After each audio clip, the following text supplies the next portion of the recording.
ഞങ്ങളുടെ നാട്ടിലെ ഏറ്റവും പ്രായം ചെന്ന പട്ടിയാണ്. വയസ്സായി, കണ്ണൊന്നും കാണത്തില്ല. വയസ്സായത് കാരണം കണ്ണൊന്നും കാണത്തില്ല കണ്ടോ. പിന്നെ ഇവക്ക് പ്രായ കൂടുതലായത് കാരണം കണ്ണൊന്നും കാണത്തില്ല. അതെ, രണ്ട് കണ്ണിനും കാഴ്ച കുറവാ. അവിടെ തപ്പുവാ മീനൊക്കെ.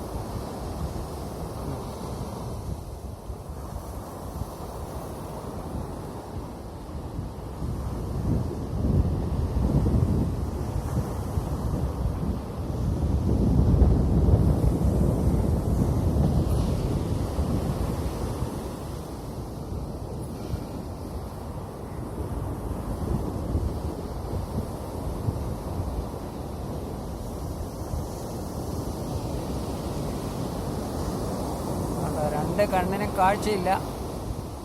മീനിൻ്റെ മണം പിടിച്ചാണ് അവർ മീനെടുക്കുന്നത്. ഇത്തിരി പ്രായമുള്ള പട്ടിയാണ്. ഇവരുടെ വംശപരമ്പരയാണ് ഇവിടെ ഉള്ളത്.